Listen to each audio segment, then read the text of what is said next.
Mga igsoon, mga anak sa Dios. Asa man gikan ang atong kalendaryo nga gigamit nato karon? Nindot nga mobalik ta sa kasaysayan sa kalendaryo nga atong gigamit karon. Ang kalendaryo nga nailhan nato karon mao ang Gregorian calendar nga gisugdan ni Pope Gregory XIII niadto pang 1582 aron ayuhon ang sayop sa katong karaan nga Julian calendar.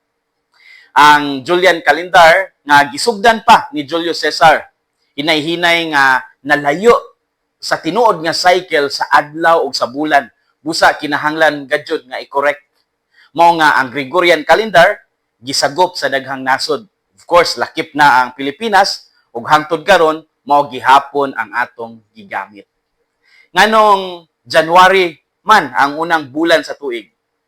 Ang ngalan nga January gikan sa Roman god nga si Janus, ang Dios sa mga sinugdanan ug sa katapusan. Si Janus adunay duha ka dagway, ang usa naglantaw sa nilabay ug ang usa nagtan-aw sa umaabot.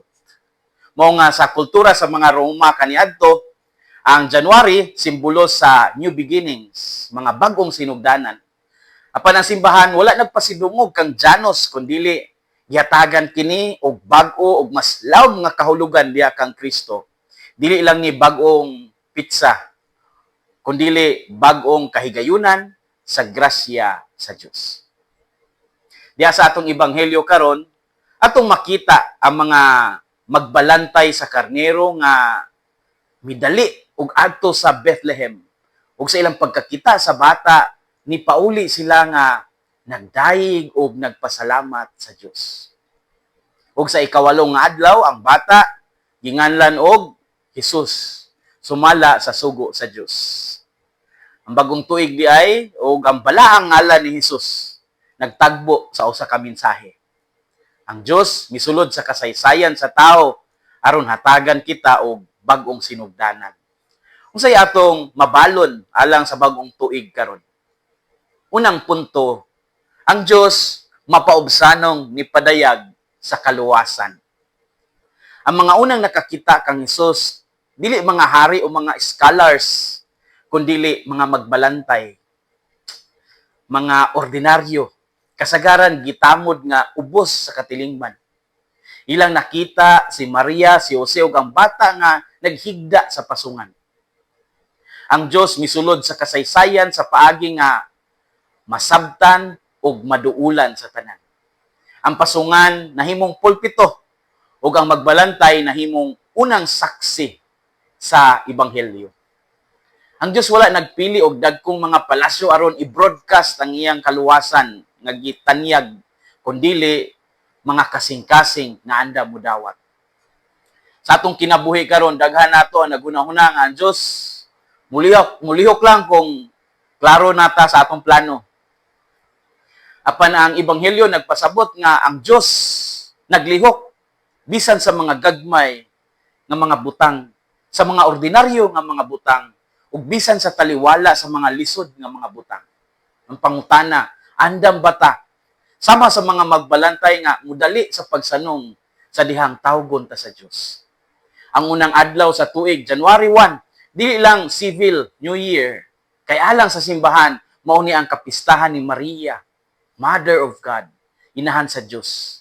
Nga diha sa iyang mga nabati ug sa iyang mga nadungog, ang tanan iyang gipamaladungan pag-ayo sa iyang kasing-kasing. Ang Dios mapaubsanong ni padayag sa kaluwasan. Ikaduhang punto, ang pagngalan kang Hesus ug ang papel ni Maria nagpadayag sa plano sa Dios alang sa kaluwasan. Ang ngalan nga Hesus nagpasabot og God saves. Ang Ginoo magluwas. Dili ni random nga ngalan, kundili mandato gikan sa Dios. He was called Jesus by the name given by the angel before he was conceived in the womb. Luke 2:21. Gitawag siya og Jesus, ang ngalan nga gihatag sa anghel sa wala pa siya gipanamkon ni Maria. Mao nga kini nagpakita nato nga ang kaluwasan dili aksidente. Ang Dios adunay plano ug kini nga plano na sentro kang Kristo. Si Maria isip Mother of God, inahan sa Dios, dili lang usa ka biological nga inahan kundi modelo sa pagsalig ug pagdawat sa kabubuton sa Dios. Mao kini ang hinungdan nga sa sinugdanan gayud sa tuig, siya ang ginahalad sa simbahan isip atong giya. Ang pagsugod sa tuig uban kang Maria, nagawag nato nga sugdan usab ang atong kinabuhi sa pagpamalandong, sa pagampo ug pagsalig. Dili tanan klaro sa unahan, apan sama kang Maria, mahimo tang mutuo nga ang Dios naglihok bisan wala pa nato masabti ang tanan.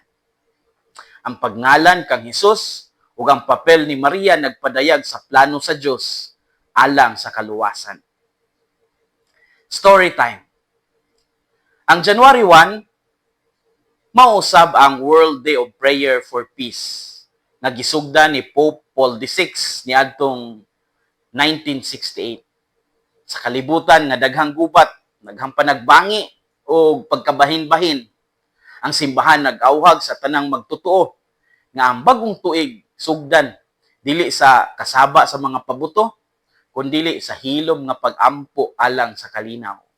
Ang kalinaw dili lang kawalay gubat o walay away, kini usab presensya sa hustisya, presensya sa gugma o pagrespeto sa dignidad sa matag tao. Ang bata nga si Jesus nga gipakita sa pasungan mao gihapon ang prinsipe sa kalinaw nga gikinahanglan sa atong kalibutan karon. Mga igsoon, mga anak sa Dios, sugdan nato ang tuig pinaagi sa paghatag og lugar kang Kristo sa atong mga desisyon. Dili lang sa atong mga plano sa trabaho, sa pamilya o personal nga tumong, kundi sa paagi nga sa atong pagtratar sa uban. Ang kalinaw magsugod sa kasing-kasing nga anda modawat sa Dios. Ipatuman nato ang diwa sa World Day of Prayer for Peace. Pinaagi sa konkreto nga mga buhat, pagpasaylo, paglikay sa away, o pagpaningkamot nga mahimong instrumento sa kalinaw diya sa atong panimalay, diya sa atong parokya, o diya sa atong katilingban. Hinaot nga ang kasing-kasing ni Kristo maghari sa atong mga kasing-kasing. Kini si Father Felmar Castrodes, Fiel SVD, ang inyong magsisibya sa maayong balita.